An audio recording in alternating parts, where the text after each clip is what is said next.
Hey, Mikhail, this definitely cannot get in. Every woman has to wear a turkey, bro. Like a soldier, I'ma stand up and pray to my Lord. Like a soldier, I'ma fast my 30 days for my Lord. That's a class. Okay. Alright guys, Assalamu alaikum wa rahmatullahi wa barakatuhu and Eid Mubarak to everyone. Alhamdulillah wa salatu wa salam ala Rasulullah wa ala alihi wa sahbihi man wala amma ba'd. We are back. We survived Ramadan, survived Eid, didn't gain too much weight. I think we're good to go, alhamdulillah. You guys lose weight or gain weight this Ramadan? Lost. I think I lost like 2 pounds. I lost like 15, 20 pounds. 15, 20 pounds? 15, 20? But you've gained it back Did since. you see it? You didn't see me at the end of Ramadan? Still, but 15, 20 is crazy. Yeah, it was a lot. It was insane. Even my daughters were like, "Oh, what happened to your muscles? They're gone." Let's move your mic closer to you. All right, yeah, but so we'll start with Ramadan reflections, I think, right? A little bit about Ramadan. Why don't you start? How was your Ramadan? How did it go? The training aspect mostly, I think we can cover, and then how did our Spirituality? no, our clients do? Sure. So my Ramadan, alhamdulillah, I think because I had a schedule set and I followed that schedule Oh, yeah, for yeah, the you most did. part to a Is T. it I think hardcore? we had the best Yeah. schedule, but made it through the strongest through all of us. And alhamdulillah, I started hitting like personal records again. I started increasing everything. So as Which far was as born workout- upside down for sure. There's no doubt. No, that's why you really lose so much strength. I can't believe you're hitting PRs. But I hit a PR this Ramadan. I Yeah, yeah, had a yeah. bench PR, yeah. Remember you texted us? Yeah, I was so Yeah. excited. I was like, Yeah. That's- I don't know how this happens. Yeah. So it's Yeah. not impossible. Yeah. Yeah. So you had a great workout month. And you hit every day, right? Every day, and then towards the last 10 days, I think I missed a couple days here and there, but nothing. But every day the rest of the month? Like 6 days a week? 7 days a week. I was, Wow. In the after, I would just go. I knew exactly at 12 I would go, get Wow. it out of the way. How and about I'm you? done. Are you worshiping too? He let Tarawih, man. He let Tarawih with one of our clients, right? Oh, that's how we do it between Yeah. every 4 rakah. No. Instead of like We subhanallah, should. We Allahu thought Akbar, about just that like idea at Elite. That would have been cool. But you led, you worked, and you trained. Yeah, the training was alhamdulillah really beneficial. So the classes I had was right before iftar came in. Yeah, Oh, like, yeah. tell me So about it. the first week was a bit rough. Like one guy, one of the clients, he said that He quits. he's gonna pass out or he has a migraine. So Did he make it through the whole month? He kept coming. yeah, he kept coming Yeah. after that first day. Yeah. I told him to rest it out, go home. It's not Yeah. worth breaking a fast right Nice. at the end, tail end. Oh, for real? Hey, he was like about to pass out. I was like, nah, it's not. Just scale it down a little. I covered you 1 or 2 days. I don't remember. I covered you, I think, 1 or 2 days. Uh-huh. And when I covered, they were so happy that I was covering you. Yeah. Which I'm like, this is- torturing. Yeah. Which thing is a torture chamber? And I was just like, hey, no, I mean, look, it's towards the end. I want you guys to make it through, and they're so happy. Yeah. And you did it after. You did after. Oh yeah, I did after Tarawih. Yeah. I just Right. plugged in whenever you guys needed Yeah. it. Yeah. Yeah, my class was canceled. Right. I had the midnight class, but not enough people signed up. Yeah, for it. yeah, yeah. We had to check this in. So my Ramadan, this Ramadan was bad, man. I lost. I barely worked out. I was just too tired. I was doing a lot of work, and a lot of movement that I had to do. So this Ramadan, usually I work out every other day, Mhm. and last 2 Ramadans for some reason I didn't lose much weight at all. Before that, I used to lose 10, 15 pounds, 20 pounds very easily, and then the last 2 Ramadans I somehow didn't lose much, like 5, 10 pounds, and you couldn't tell. But then this Ramadan I came back. I worked out 3 times the entire month. I took the whole month off. I don't know. So I was thinking about this. Like, if I'm talking about this and people are gonna be like, man, he took the whole month off.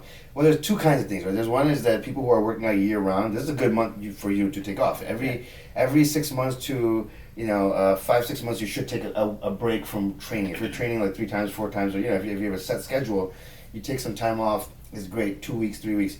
This 1 month plus fasting, it wasn't the best time to take off, but it was the best time for me because I didn't have to, spend time in the gym. I was doing other stuff, so I was able to do more reading and stuff like that, which was great. But physically, it was a very draining Ramadan for me. It was very tiring. I don't know what it was. I don't know if it was just, just a By old age. yeah. Yeah. Well, by your made a big difference. by your age, like with geriatrics now, by your age, I think it's like if you can reduce your workout to down to 15% of the amount and you still maintain. Yeah, I can maintain it Yeah. 2 times a week. Which Yeah. is, That's all you have to do now. 20%. Yeah. So that's fine. But this Ramadan, not eating and then just You didn't eat this Ramadan? Well, you're fasting. Just joking. And even after I didn't eat much. So the first half of Ramadan, I was only eating oatmeal. You know how my morning breakfast I eat oatmeal, I have eggs, and then I have. Well, it's crazy. You said you lost 15, 20 pounds, and it's been 2 weeks after Ramadan. You look like you're jacked. First week I got back my weight. First week. Wow. So I was like, I ate like 3,000-4,000 calories per day for the last 2 weeks, and I've been working out 6 days a week for the last 2 weeks. Well, and I think it's really good for everyone to hear. Look, Ramadan's not the month of workout. It's a month of worship. That's the W we're focusing on here. It's the month of worship.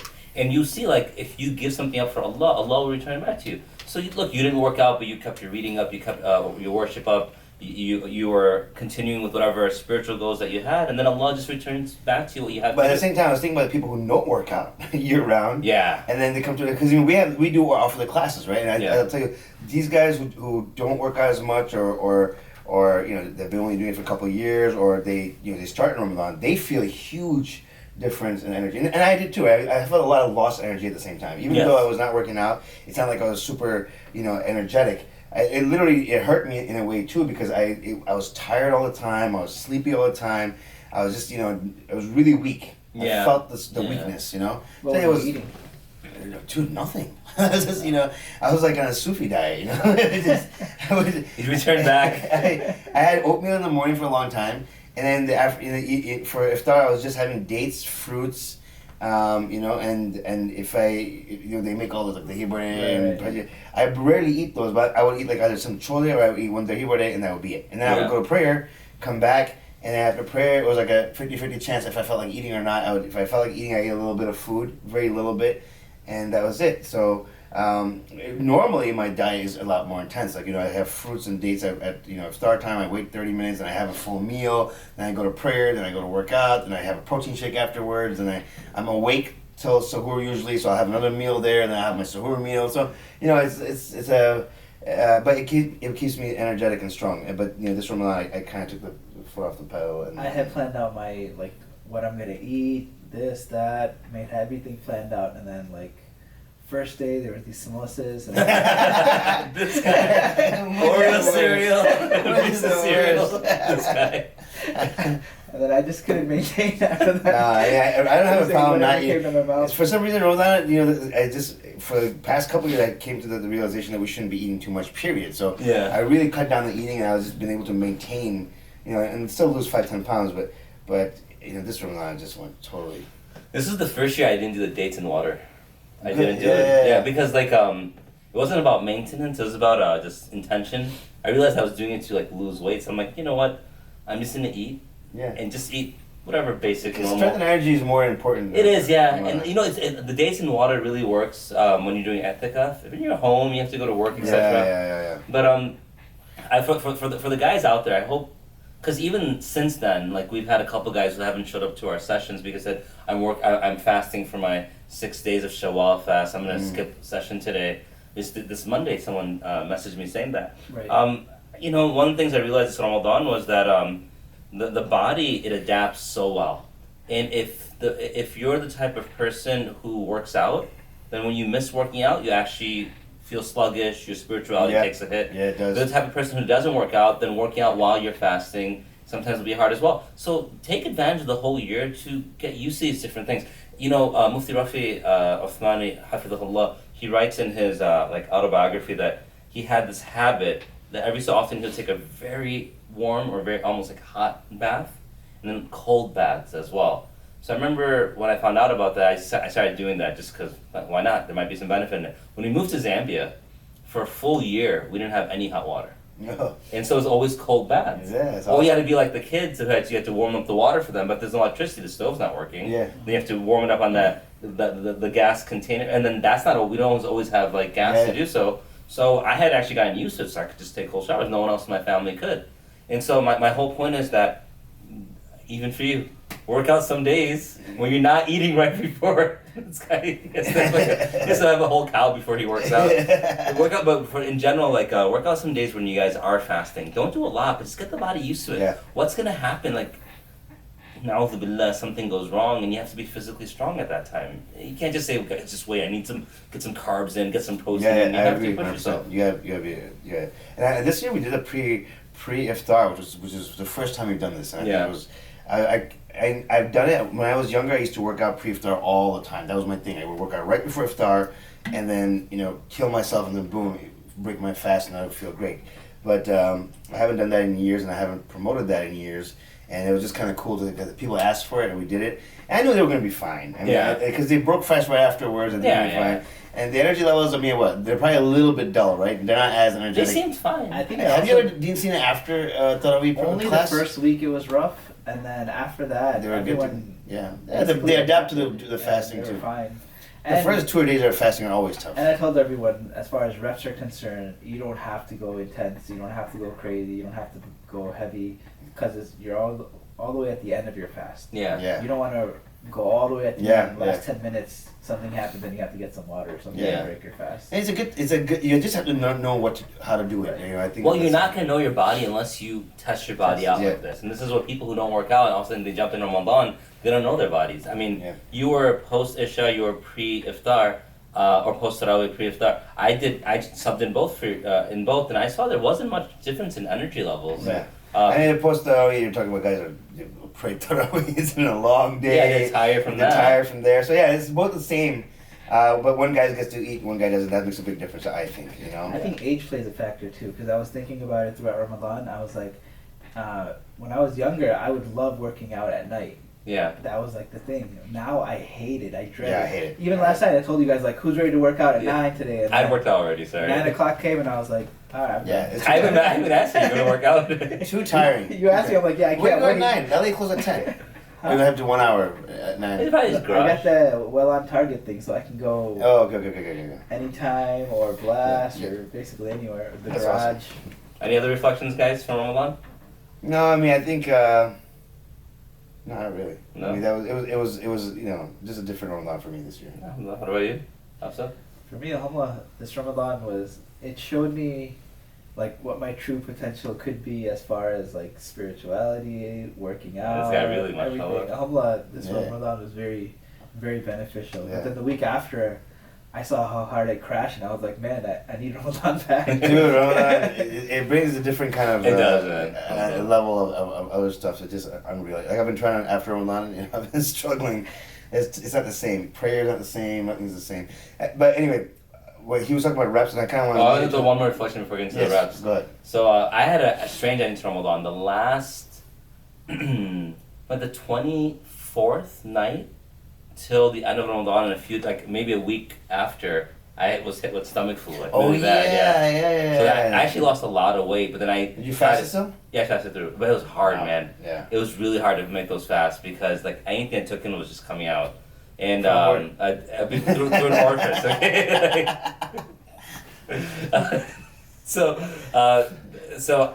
The interesting reflection I had was that alhamdulillah, my second son, Allah, gave him tawfiq to finish his hifz. Oh yeah, mashallah. And so, Congratulations, man. Yeah, mashallah, jazakumullah khairan. It was a long journey for I don't him. even think Asim knows that. Asim, did you let your nephew finish his? Oh wow. Sounds like I got a nephew. And so I missed his khatam.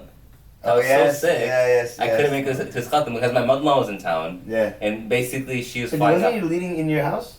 My older son was leading the house, and Uh-huh. then my younger son was just behind him correcting. Say- Yeah. Yeah. Quran Khatam and like I mean, like, it's his khatam. his Oh, khatam. here at school. Yeah. No. My son did it with Qari Uthman at IFN, Okay. and then Qari Uthman left to Seattle. But my son only had a little bit left, so he did over the phone with him. Yeah. And so now Qari Sahib came back in Ramadan, so Okay. then he's like, he's going to do his khatam here. He has only one juz left, he'll finish in Ramadan. Yeah. So I think it was a Tuesday, because I remember my mother-in-law was flying out on a Wednesday, so she flew in for it. We couldn't just all of a sudden, it was supposed to be the day before, on Monday. Yeah. Everyone got sick. And so like, we couldn't do it Monday because my wife was sick. So then Tuesday, we'll do it. And I got sick. So I missed it, right? Whatever, I missed it. yeah. We did it without me.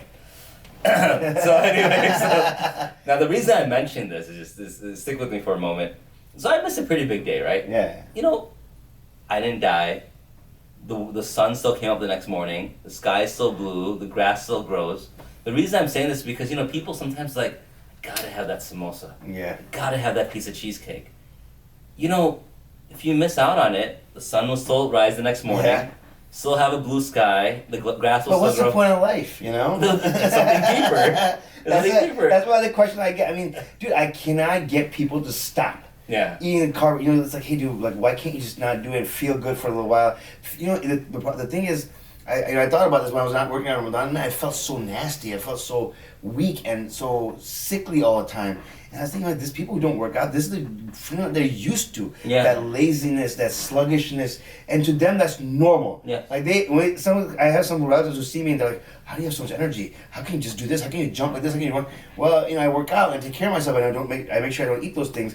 But at the moment, they just can't, man. Like their world, like your world, a lot of people's world would have ended that day if they couldn't make it to, you know, their thing or their son's, you know, his thing. And the same thing and they feel the same way about food. You know, I mean, now that you're relating that. Life just moves on. No, they don't. To them, it's like we only live once, so why should we not enjoy all the taste of the world? You know, and it's like I think part of the reason No. also is because people are not confident in what they're doing when they work out. And for example, unlike for the most part, we're pretty athletic. Yeah. We played sports. Well, not Shaq, but. Thanks, man. I don't know if you know. The last 3 basketball games I played Austin and Shaquille, like Oh, God. they lost. I had like 200 games. The guy won like 3 games. Okay, go on. So We used to play in college every day. a lot of people, they don't play sports or they don't know how to play sports Yeah. and they're really So hard to unathletic. win. And what's the name? Workout is like on the bottom of their what's the name? Yeah. They don't even care for it. I just don't understand people, man. It's so hard for me. There's these guys that, you know, I see they're talking about all this like outdoor nature stuff and they want to do this and they want to do that, but it's like they don't care about their health, you know? Yeah. And you say, hey, you go healthy, hey, let's go ride a bike, or let's go hiking. I'm like, that's not gonna get you healthy. You know, that might make you feel better for that moment that you think you're doing something, but the feeling of actually working out and not just, you know, it's not like, oh, pumping iron, everyone has to have big muscles. When we say we're having muscle, we're talking about the body fat content, your body content. You know, it should be more muscle than fat. And the second thing is just not eating the crap that you're supposed to eat. It has a profound effect on the way you feel, the way the way you operate, the way you function. And, like, you know, I mean, I know what you're saying, but the reason I'm stopping is because people just can't do it. I don't know what it is. It's like, you know, it has to be instantaneous, either gratification or instantaneous punishment, in order for them to understand that they can't do it. You know? And it's a mindset we have to change, and that mindset's going to happen through practice and repeating it over and over. And speaking of repetitions, I see your shirt says reps on it. Yeah. So the topic today was one we kind of wanted to talk about Ramadan a little bit, and the second thing that we were thinking about talking about was the rep. And I mentioned the name of the title of this podcast with these guys.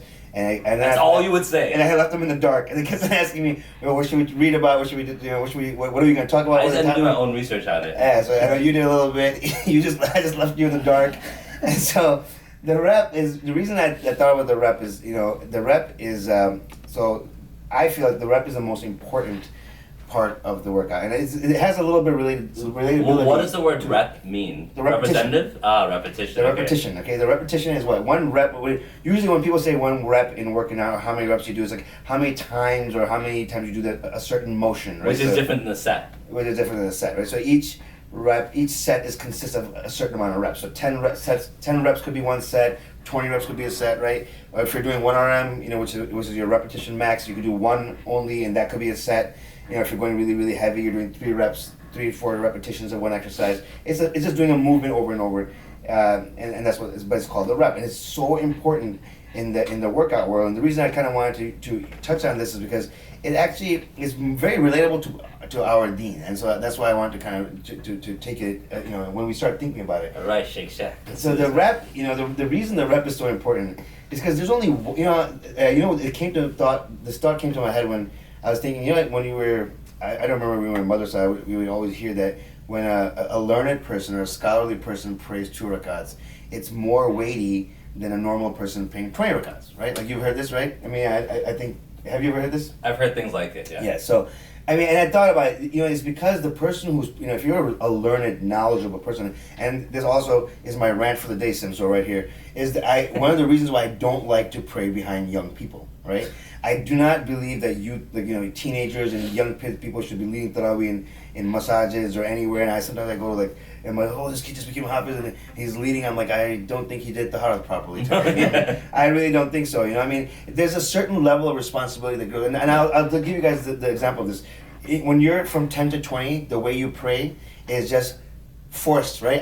You have to pray because you have to pray, and you just pray, right? From 20 to 30, you start trying to make that habit yourself. You start realizing, man, you know what? I gotta pray, right? Yeah. You're 20 to 30, you just try to make it. Then 30 to 40, your attention starts changing from not just I gotta pray to I gotta catch Fajr on time, right? That becomes a big thing. And then you start kind of realizing that, hey, am I paying attention, right? And then when I hit 40, well, at least that's how it took me decades to get to this point, just so you guys know.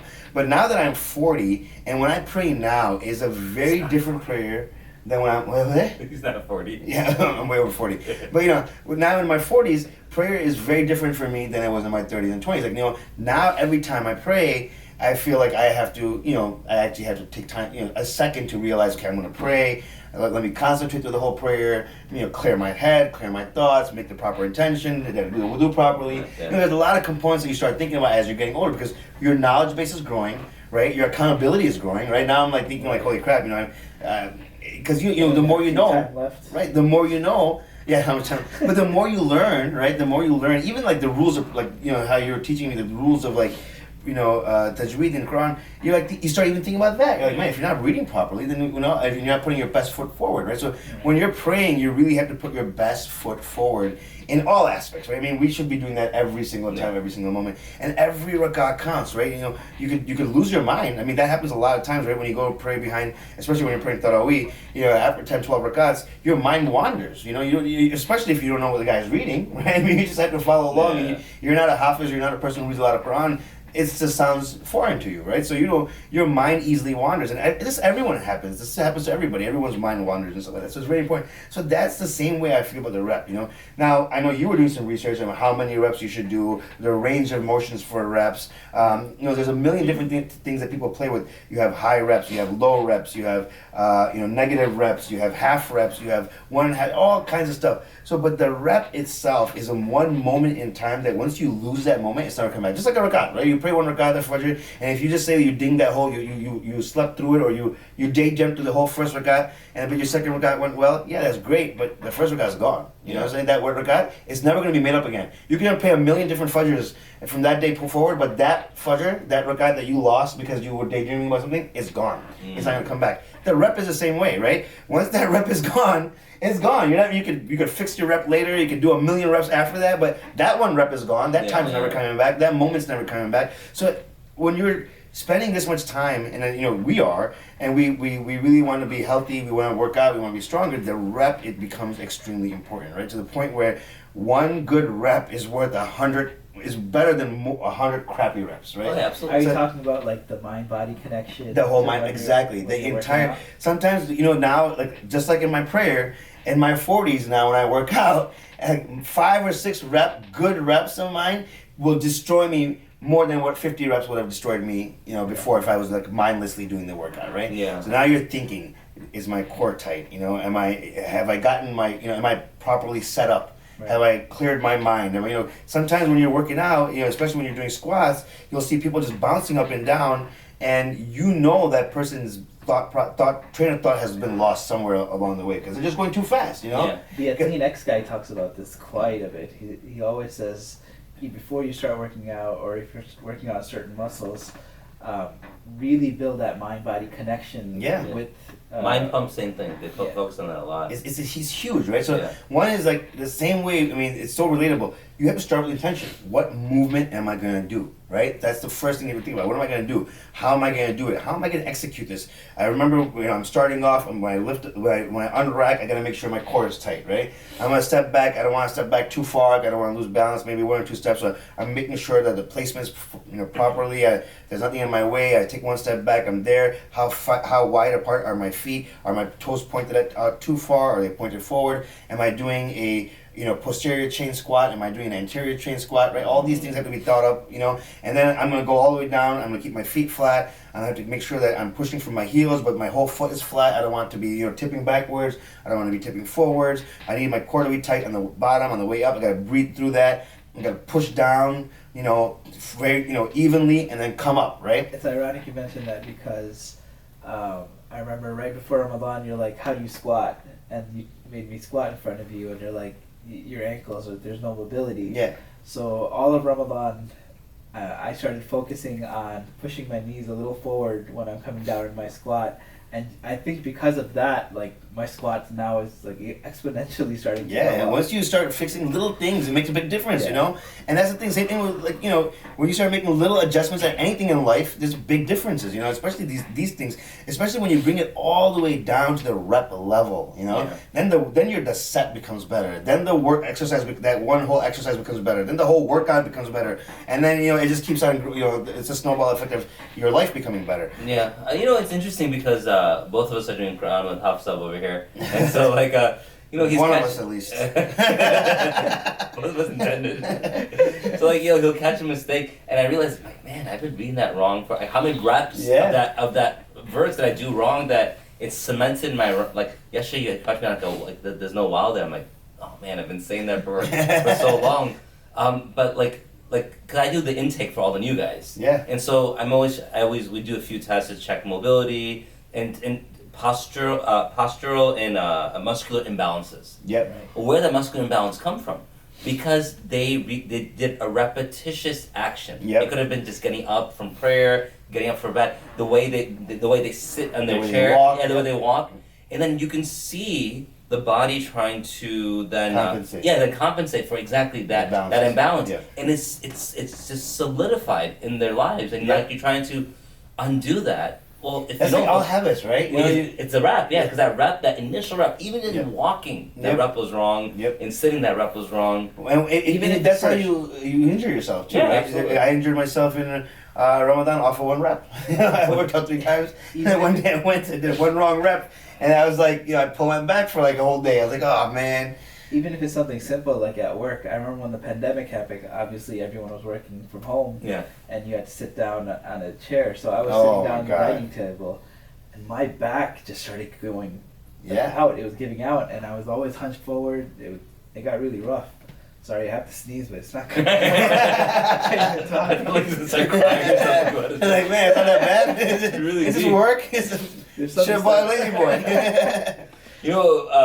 As you're getting the sneeze out, like the other part of the rep, and we'll come back to both of these, like, it's not only like doing the rep wrong, it's just even missing the rep. Yeah. Like how many of our guys, they're listening to that, because we have that clock going, because everyone's so Pavlovian, like they need something in the background, and they hear that at the 3-second countdown, when the minute is finishing, at 3 seconds the beeps begin. Yeah. They hear that beep, they stop. I'm like, dude, you guys missed out on 2 solid Yeah. reps. Right. 2 solid reps in this current set over the course of 6 exercises, over the course of 1 month. And you're wondering, like, that's an inch in your biceps, that's like half an inch in your But calf again, size. the rep, for me, it's more important the quality of the rep. Oh, absolutely, yeah. So that's why I say that all can be accomplished with very good quality reps. Yeah. And this is one of the things, and I know that we have the clock on there, but I've always had a problem with people listening to music or listening to, having stuff in their ears when they're working out. I can't do it. And I know a lot of guys, a lot of people, even some celebrity athletes are like, oh yeah, I turn on the thing and just once it starts jamming, they're just going. And yeah, they're going, but again, it comes down to that point where, look, people will grow. If you do 50 bad reps, you're still gonna grow. Yeah. Or you could do 5 really good reps and save yourself 45 reps. That's the point, right? So you could jam out and do 50 reps and just go, ballistic because the music's got your adrenaline pumping and all that. Or you could be very thoughtful, Yeah. And really execute, step by step. And it's so true because I was even thinking about this, like you said, this guy dings us on mistakes left and right. And when I was getting dinged by him, I was thinking like, man, in order for me, and when I started to fix these things, like the entire time you're reciting, you have to be concentrating Yeah. so carefully on what you're gonna say next, because that's what's he's dinging me on, right? And you know, when I was originally memorizing the Quran when we were younger, we didn't do that, right? We just, Think about it. you know, what we Yeah. call it ratma. Yeah. It's just Reps. repetition, Yeah. you know, and you're just doing it as fast as you can. You're just trying to catch a rhythm that will help you keep you know help the you retain or recall what you need to recite, right? So you have a rhythm that you memorize it by rhythm, you memorize it at a certain pace, and you just repetition, and you sit in front of your teacher and you try to do the you kind of like just replicate that entire process that you Yeah. did sitting in your chair, and you're like, okay, with the same rhythm, with the same speed. And I used to get killed during memorization because my teacher was like, oh, you read too fast, we can't understand what you're saying, slow it down. Well, when I started slowing down, my memory would start failing because, or I started making a lot of mistakes, or I started forgetting, because that's the way I had repetition. And that, to your Right. point, when you're always doing something over and over, that's how you create those imbalances. It's funny you mention that, because like what he's getting, like especially like and I make a lot of mistakes, especially like when my kids come by and he can hear that, but it's like, oh, about this, I get thrown off, and then it's like, because like just when you're lifting, you're not focusing. Yeah. It's small things you get Yeah. thrown off, and then it You creates a get bad injured habit. when people talk to you. I always do, like my clients sometimes I'm talking to them and they turn around. I'm like, wait, what are you doing? I'm like, don't move. I'm like, I'm just giving you like, instructions and or cues. Doesn't mean you need to turn. Right away they turn their head. I freak out. I'm like, don't move. I'm I "Why'd feel you like move?" our clients, they wait for us to say something so they can stop and like pretend like they're listening. You're just trying to get out of your workout. Yeah, but so and it's very, very important. Like what I mean, and that's kind of where all this started coming from. I was like the rep, the rakah, and reciting and thinking like, man, if you're not paying attention for every single word, every single second, like I know that I need to say something at a certain point, but if I'm not paying attention, I miss the ghunna, Yeah. and he's thinking, oh, you missed it here. I'm like, oh, you know what? I So- knew it. It's just that at the time I was reciting, I let my mind go away. Yeah. For a second, and that's what we were happens. talking about and right before this, and I said, I left in '98, but then I also went back in 2005.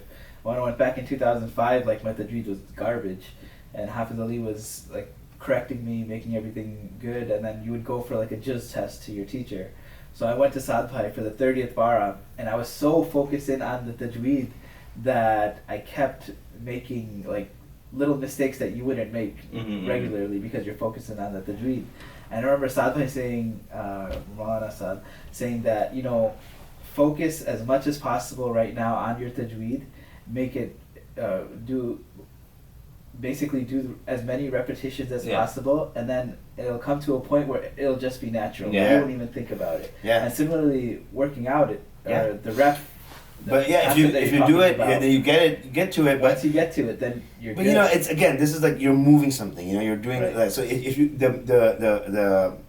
the risk is a lot higher, right? So Right. you could do it over and over. But the craziness about it, and I always tell this to our clients, is that if you're working out and you're working out hard, you're going to be mentally drained first before you're physically drained, and that's when you know it's a good workout. So even though you do 1,000,000 repetitions of bench press, I've been working on this for 25 years.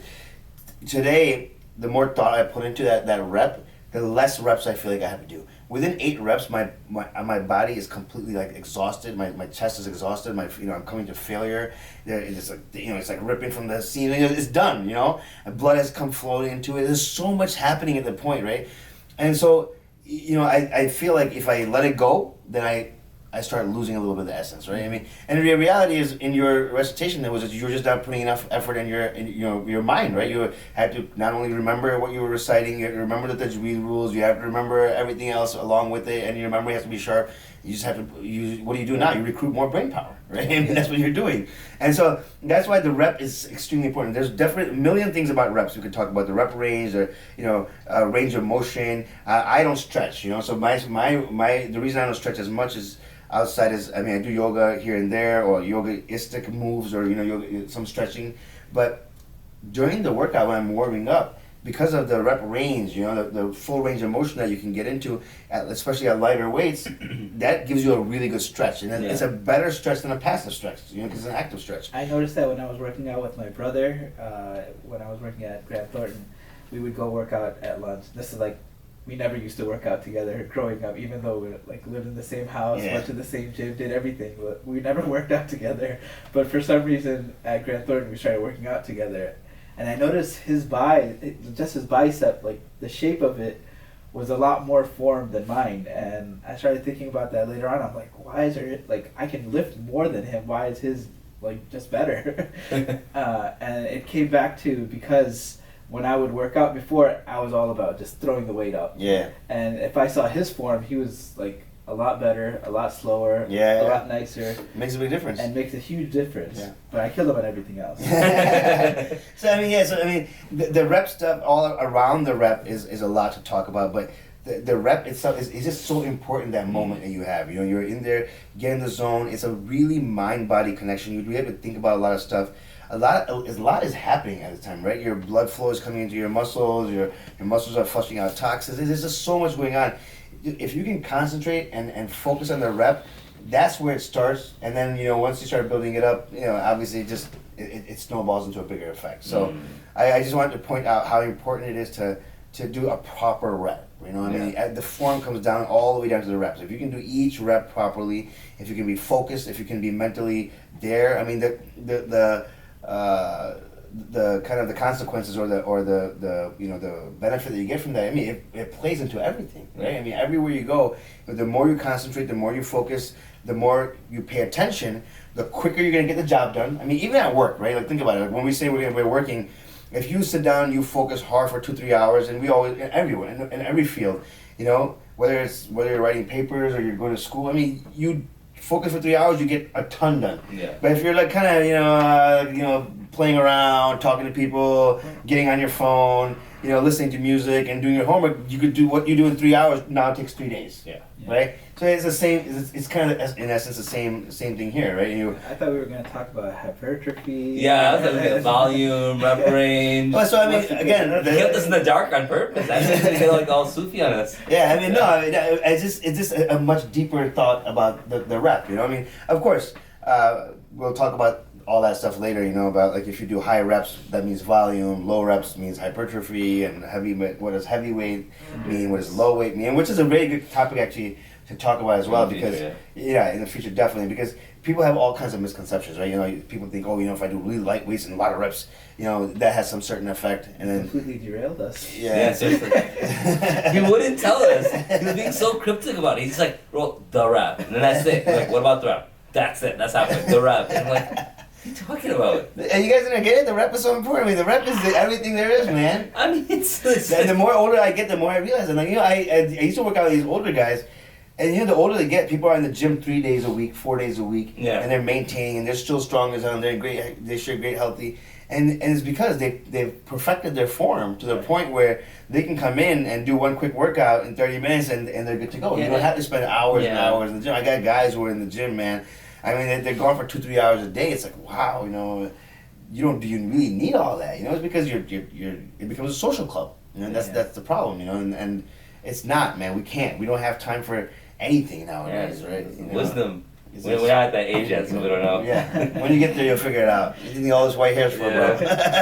Getting there, man. I got that little streak starting. Alhamdulillah. So you're figuring it out. Yeah, slowly. You know who was figuring out today? Whoever was praying next to me on my right side during Isha. Because Imam started Taha, and he's just... from my perfect, he's like, what are you understanding in Taha? Like, we don't know what that means. Oh, dude, I have another one that I want to talk about for my Ramadan reflection that you just made me think about. Oh, I'm afraid now because... Now you got me going. So, the last thing Yeah. No, that's a good one. So the last thing I had to say is, like, you know, whether it's the rep, whether it's working out, whether it's whatever we do in life, there's a beginning, there's a middle part, and there's an end part, right? And the reason I want to talk about this is because I want to get your guys' take on this. I'm really afraid of setting up. Right? Because what I heard a lot in Ramadan, which disturbed me a lot, and I think there was obviously ulterior motive to these statements that people kept saying, was, you know, over and over people announcing in the masjid that, hey, it's the end that matters the most. And I thought about it, I said, yeah, the end does matter, but you know, the beginning matters just as much as the end, and the middle matters just as much as the beginning and the end. And I'll give you a simple example. I mean, anything in life, anything, construction, you know, coding, doctor, anything you do, you know, you can't just come into the ending of this wall and say, you know what, I did a crappy job of screwing this drywall in. I did a crappy job of plastering the cracks and all that stuff. But I'm gonna do it. I'm gonna hire the best painter in the world and get this thing painted, and that's what's gonna matter because that's the ending part. That's just not true, right? The walls gonna look pretty crappy. The guy you have to start off strong. You have to have somebody who properly cuts the drywall and properly puts it in, right? You have to have a guy who really knows how to plaster and make sure the walls are all even. There's no like ups and downs. There's no cracks in there. You can't see the lines where each drywall met. And then you're gonna call in a good painter and say, hey man, now paint this stuff and make it look good. Everywhere I went, and it's anything, right? I mean, anything you do in life, your education, your prayers, whatever. It's like starting prayer with no niyyah, no Allahu Akbar, nothing, but saying a really strong atayat and durood and a great salam and saying my prayer counted really well. Oh, man. That's not the case, right? You have to have a good beginning. So if I understand people kept on saying around that, hey, the ending counts the most.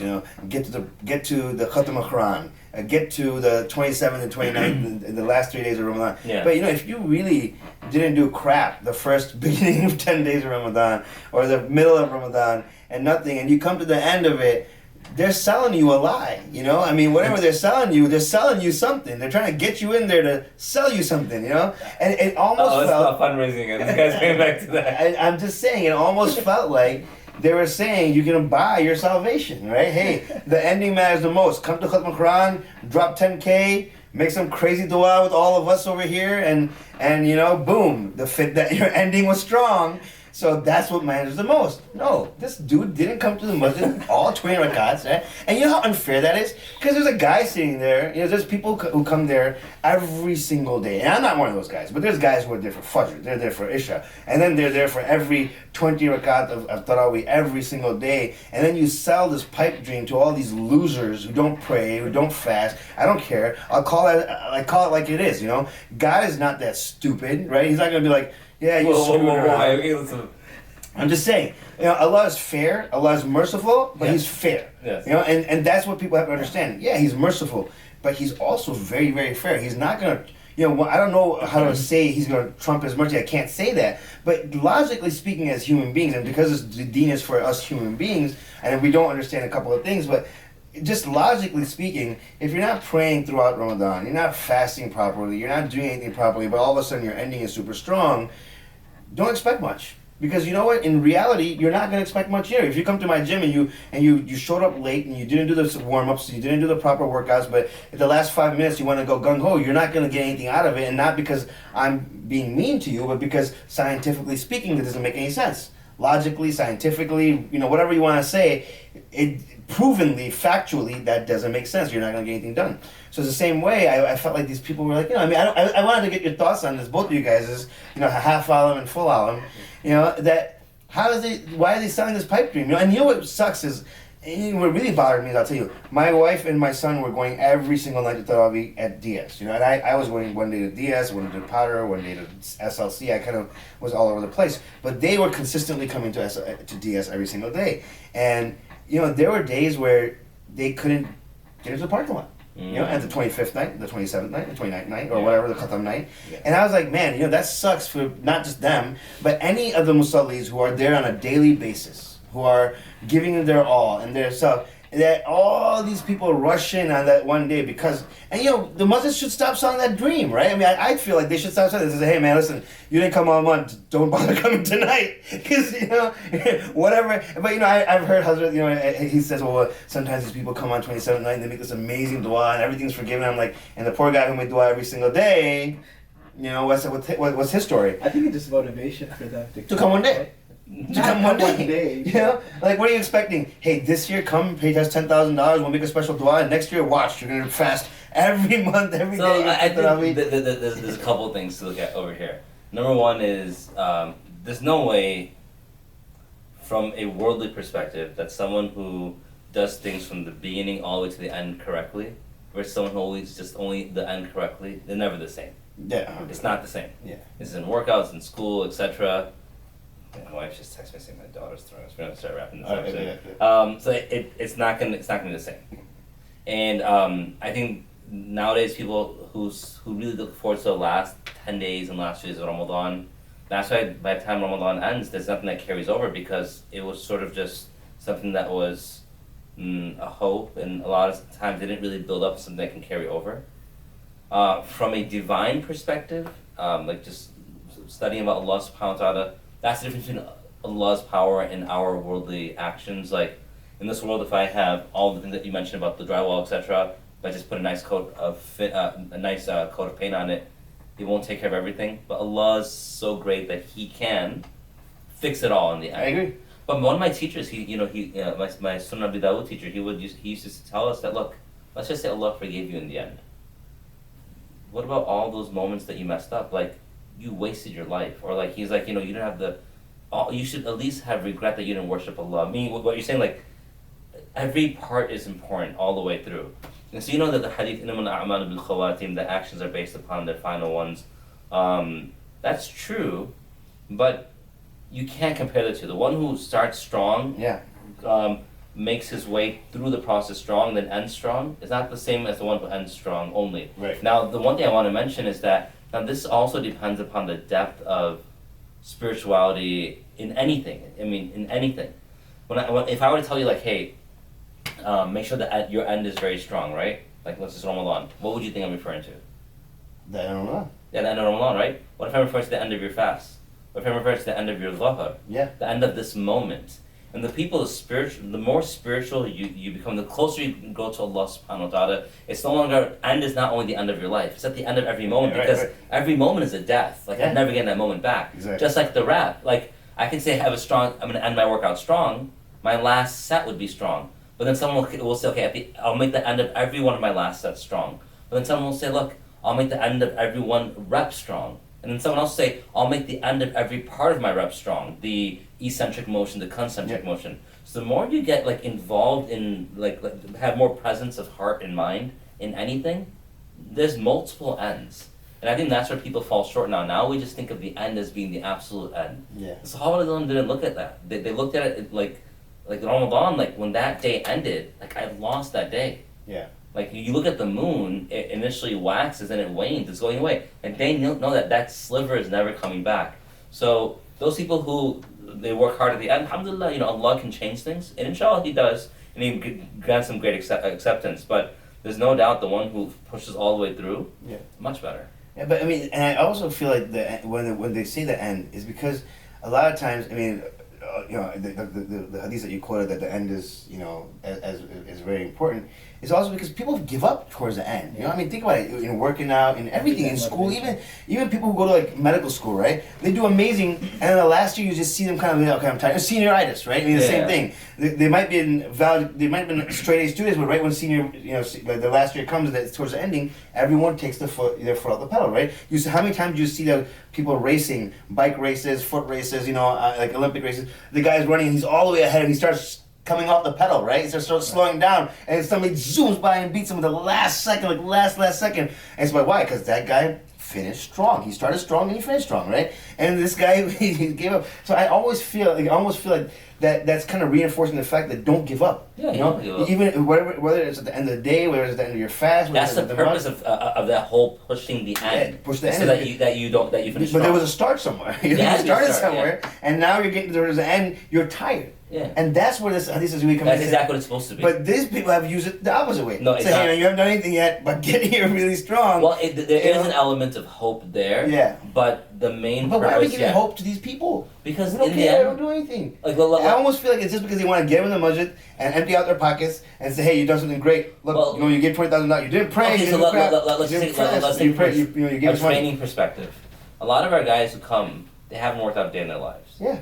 And now they're coming towards a later part of their lives. Like, we don't go to them and say, look, your beginning wasn't strong, your middle wasn't strong, so let's just... No, but they're starting their workout journey now. So for some of these individuals, like the 23rd No, I've been seeing this for 20 years. Look, but a lot of these guys who, and us too, if we fall in the same situation, a lot of us, when we like say the 25th night, like that's it, I'm going to end strong, I think a lot of people have that intention that this is my beginning. Like after I'm going to carry it over. Yeah. So a lot of people fizzle out. Yeah. But a lot of people have that hope. And you know what's amazing? Like I was just mentioning to you earlier, like, if you do like 15% of your normal lifts now, you maintain. Abdullah bin Mas'ud radiallahu anhu, he mentions that the person who normally prays, normally fasts, whatever acts of worship that he does or she does, that person, if they get sick or something happens where they can't do what they normally do, Allah gives them the full reward as if they did it anyway. Just like you've been working out for 25 years, you might miss 6 days out of the week. You do it one day, all of a sudden you're able to maintain. And so there's a lot of benefit of starting and continuing strong, because then when you miss out at the end, because there's so many people who, dementia catches up to them, they're incapacitated. Consistency pays off no matter what. And then Allah gives them that reward, because at the end, like, they couldn't do anything, but they got that full reward anyway because they did so in the beginning and middle. So you're right, we shouldn't fall into that trap. At the same time, I fear not giving full faith in Allah's mercy, because look, if He gives it to them, I agree. We hope for it. Look, mercy. We hope for mercy, but we work for a reward. We work for Allah's pleasure. We shouldn't just sit down and just say in the end. That's what. That's probably motivation for them to come back to, right? Inshallah, and that's what it is. I think it's more around that lines. I hope so. But the message is so.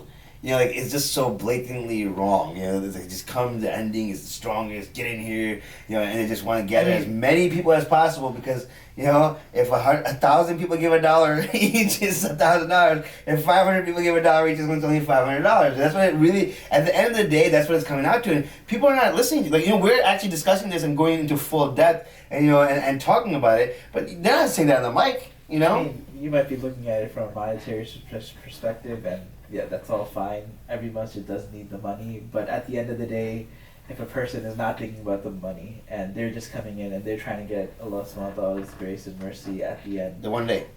You never know. You never know. Hey, the man who killed 100 people. Yeah. It was at the end. Gifan. He was going to start a new beginning. That's what I think a lot of these people do have that so intention. Again, like you said, you've been seeing it for 25 years. These guys, some people, probably haven't been to the masjid in 25 years, and now they're coming.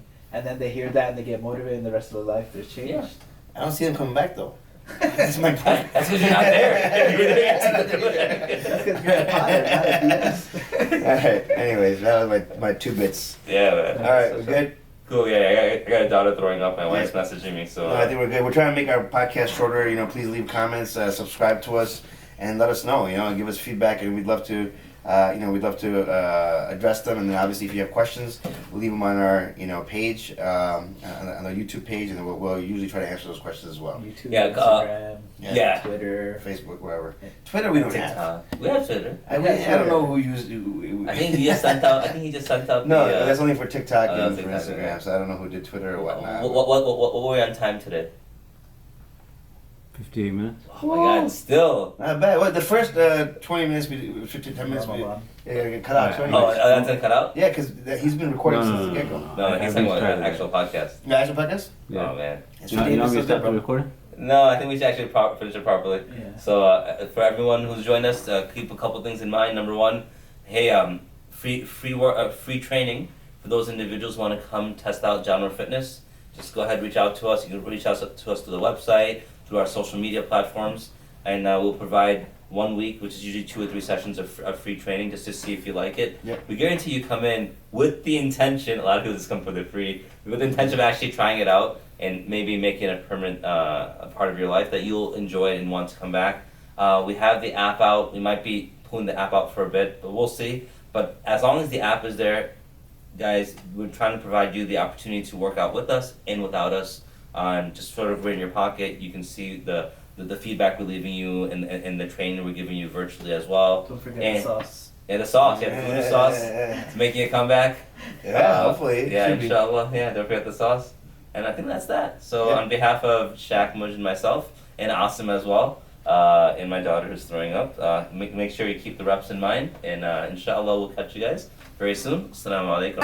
Like a soldier, I'ma stand up and pray to my Lord. Like a soldier, I'ma fast my 30 days for my Lord. Like a soldier, calculate